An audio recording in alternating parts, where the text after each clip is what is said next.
Antes de dar comienzo al vídeo, me gustaría leeros unos pasajes del libro de Howard Philip Lovecraft, En las montañas de la locura, donde se relatan ciertos hechos que están relacionados con el asunto que vamos a tratar a continuación.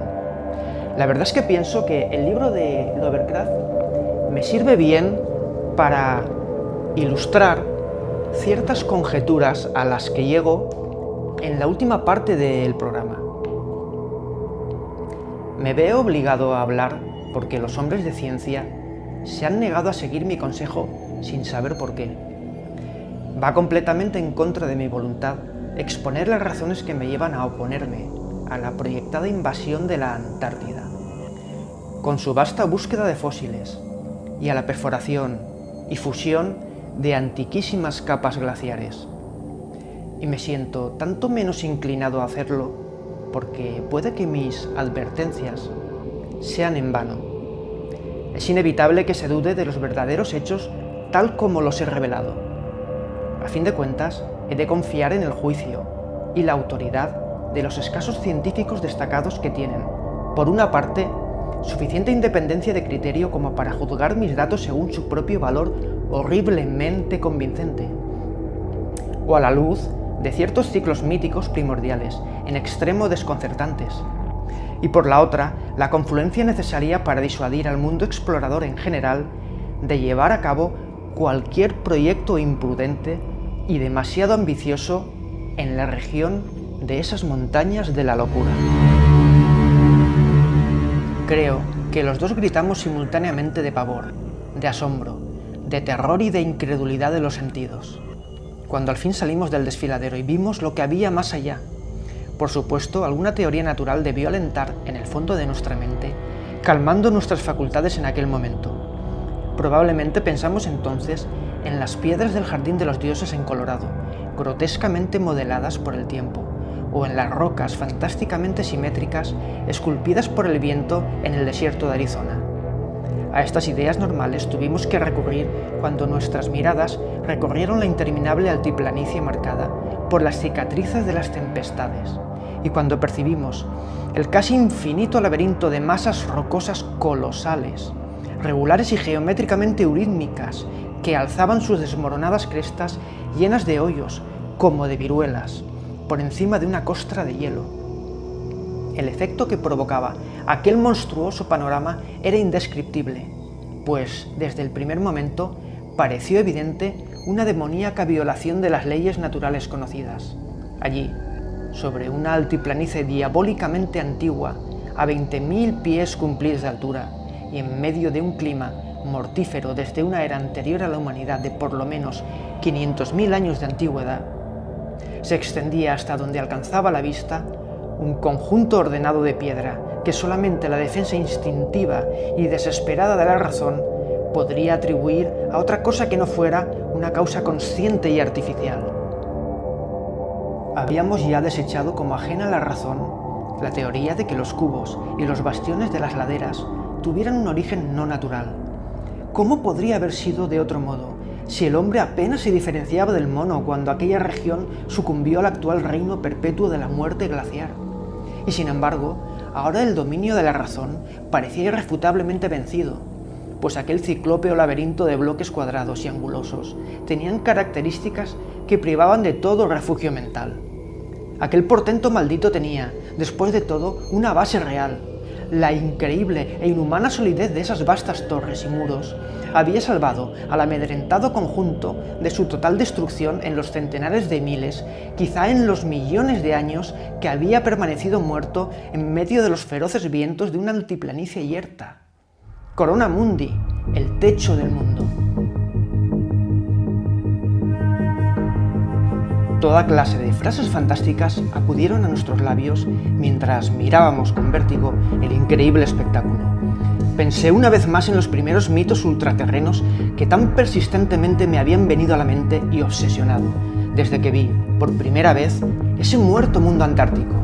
Los mitos de la diabólica meseta de Leng, de los manuscritos nacóticos con sus implicaciones prehumanas, del culto de Cthulhu, del Necronomicon, de las leyendas hiperbóreas, del informe Tahoua y del engendro estelar, peor que informe, asociado con esa semientidad. Durante millas sin límite, aquello se extendía en todas direcciones, sin atenuación. Hola, bienvenidos al Planeta Prohibido. ¿A qué enemigo se está enfrentando la mayor potencia de la Tierra? Brazo armado del nuevo orden mundial que ha venido a instaurarse tras la creación de las Naciones Unidas después de la Segunda Guerra Mundial.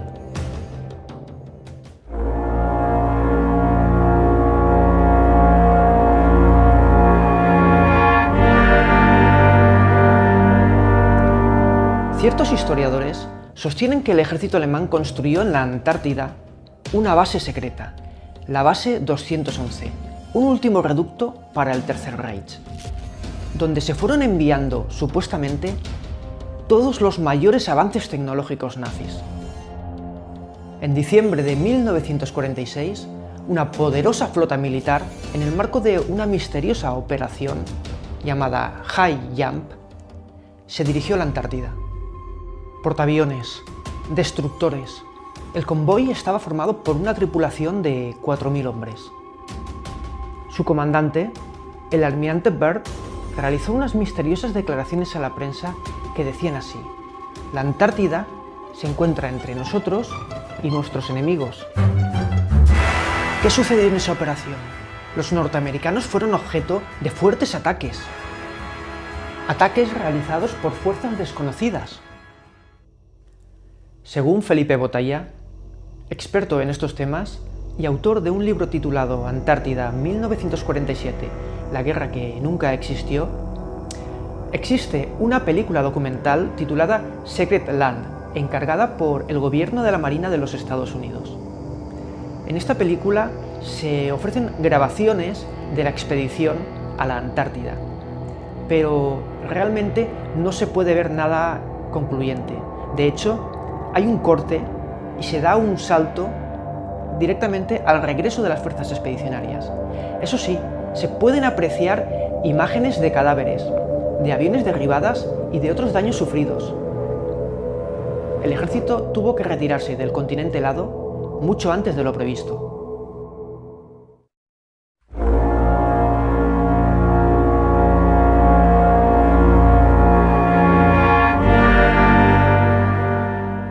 ¿Creéis que nunca han existido contiendas atómicas en la Tierra? Quizá no esté tan claro.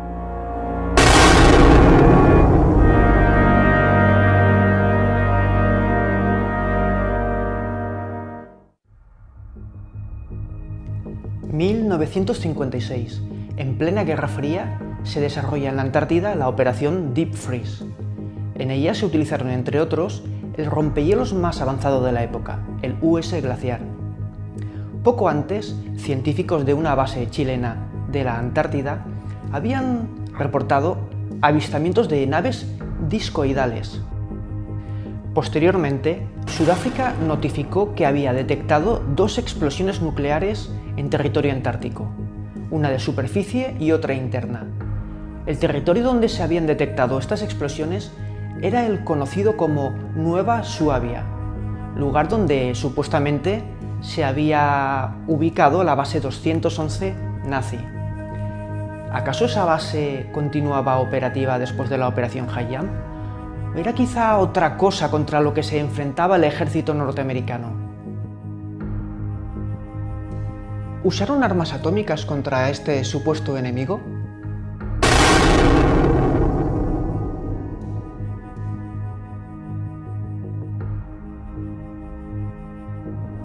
El investigador Nuno de Ataide, en su libro Los ovnis del Tercer Reich, añade unos datos adicionales a este asunto, que de ser cierto, complicarían todo este panorama.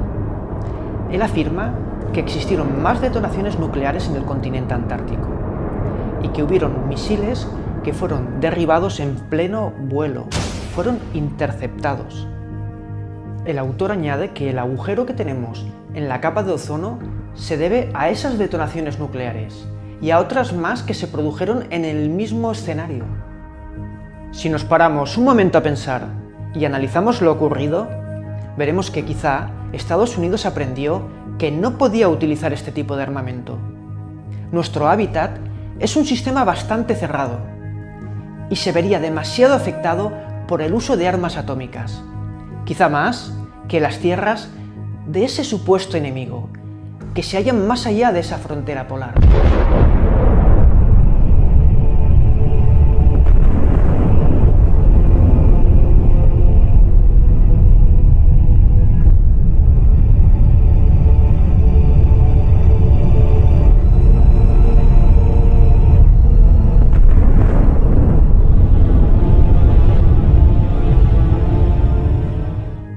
La expedición se retiró antes de lo previsto, cosa que ya empezaba a ser habitual en estas misiones antárticas.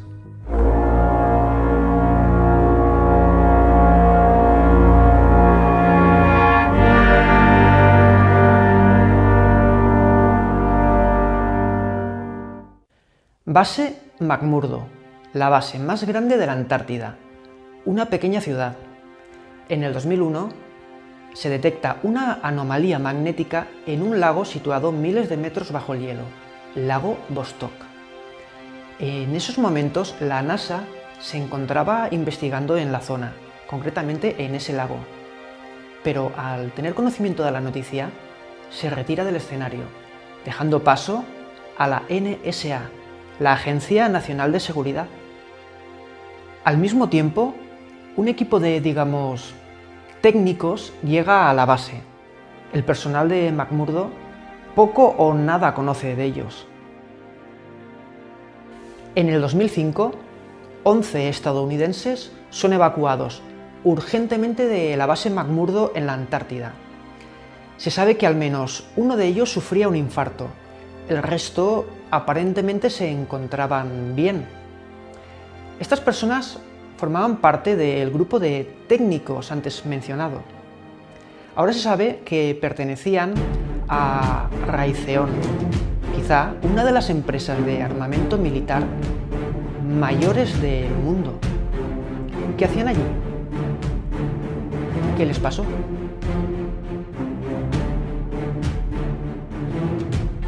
Se les evacuó en un Hércules, con capacidad para casi un centenar de personas.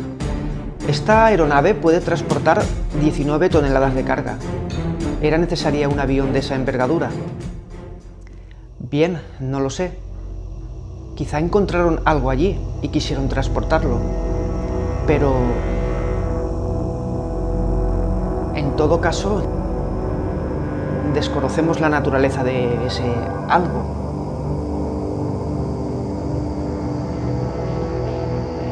Respecto a este incidente, ahora se sabe que una división de Raytheon llamada Raytheon Polar Service Company proporcionó logística y personal para ciertas operaciones en la Antártida. Su contrato con el Programa Antártico de Estados Unidos expiró hace unos pocos años. A mi juicio, la mayor potencia de la Tierra ha aprendido de sus errores. Ha dejado atrás el armamento nuclear, que podría tornarse contra ella. Ahora creo que las guerras son más sutiles, aunque quizá debido a la experiencia más eficaces.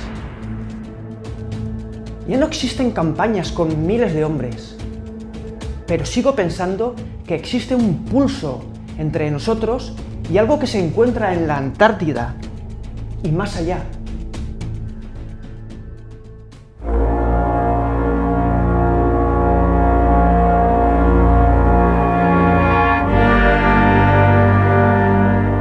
Yo veo dos líneas argumentales en todo este misterio.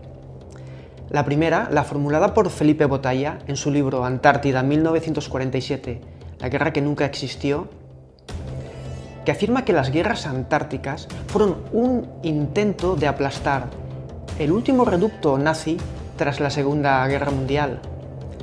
En la Antártida, la supuesta Base 211. Incluso utilizando armas atómicas como en la operación Deep Freeze. La segunda línea argumental sería la siguiente. Teniendo en cuenta cómo les fue a los alemanes la guerra en el Frente Oriental, donde tuvieron grandes dificultades para gestionar la climatología siberiana, por cierto, muchísimo menos dura que la Antártica, ¿Realmente las guerras antárticas fueron contra una base alemana?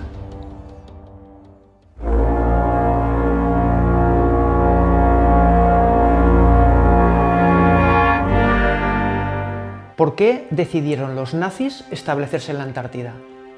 Bien, al finalizar la Primera Guerra Mundial, quizá por la proximidad del cambio de era, de la era de Piscis a la era de Acuario, hubo un resurgimiento de muchos grupos esotéricos que buscaban la nueva era dorada y con ella una supuesta evolución de la humanidad. Viena, 1917. 4 hombres con conocimientos esotéricos orientales y una mujer, al parecer medium llamada Fraulein Marija Orsic, se reunieron en un café. El motivo de esta reunión fue discutir acerca de la llegada de la nueva era y establecer contacto espiritista con antiguas deidades germánicas. Allí se fraguó la sociedad Thule o Thule, que a su vez se fue relacionando con el nacionalsocialismo, las SS y la Sociedad del Sol Negro, que representaba una luz infinita, invisible al ojo humano. Esta sociedad sostenía que el sol que nosotros podemos ver ilumina el exterior, pero para ellos el sol negro iluminaba lo oculto, lo que no se percibe en nuestro plano existencial. Es un emblema que existe desde tiempos inmemoriales. 2 años después, Marija Orsic, acompañada por una joven de 18 años llamada Sigrun, también medium, presenta en una reunión diversos escritos y planos que habían obtenido mediante escritura automática. Los textos se encontraban escritos en caracteres que posteriormente se identificaron como escritura cuneiforme sumeria. Una vez traducidos estos textos, se descubrió que eran planos de máquinas discoidales, aparentemente para desplazamientos aéreos, aunque también se ha hablado de máquinas capaces de desplazarse en el tiempo o entre dimensiones.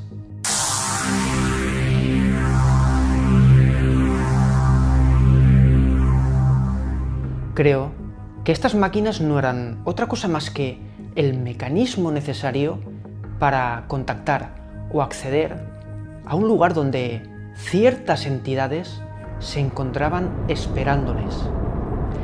¿Trasladaron los nazis esos artefactos a la Antártida con intención de utilizarlos para encontrarse cara a cara con sus antiguos dioses?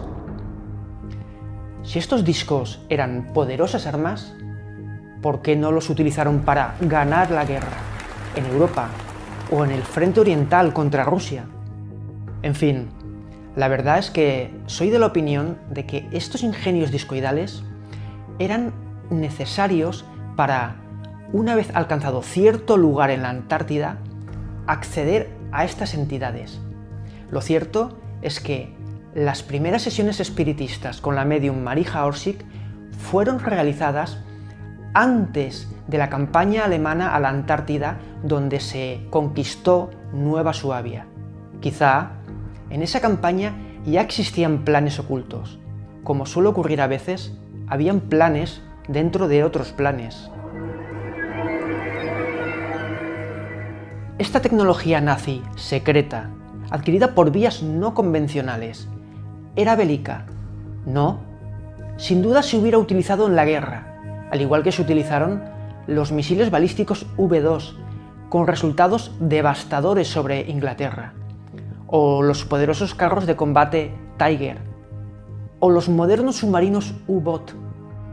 Supongamos que los nazis fueron capaces de interpretar las instrucciones dadas a las médiums por estas entidades.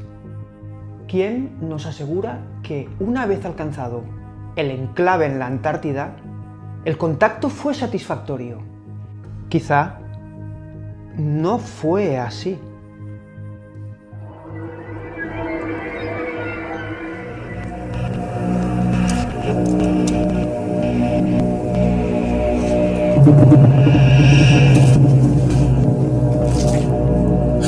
¡Protégeme! ¡Protégeme!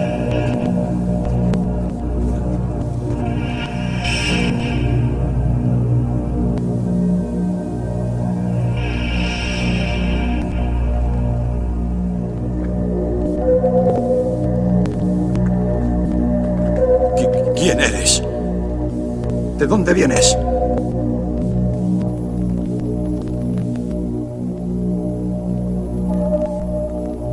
¿De dónde vengo?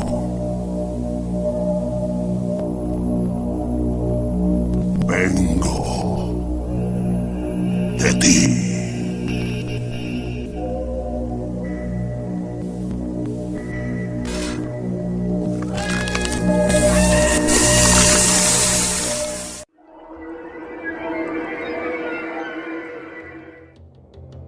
Quizá no estaban preparados para vislumbrar lo que allí se reveló. Y lo que es peor, quizá en su osadía, en su atrevimiento, esa expedición polar alemana abrió una puerta que no pudo cerrar posteriormente.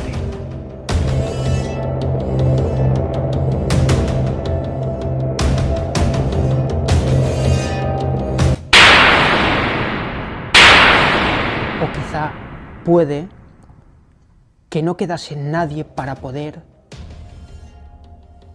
hacerlo.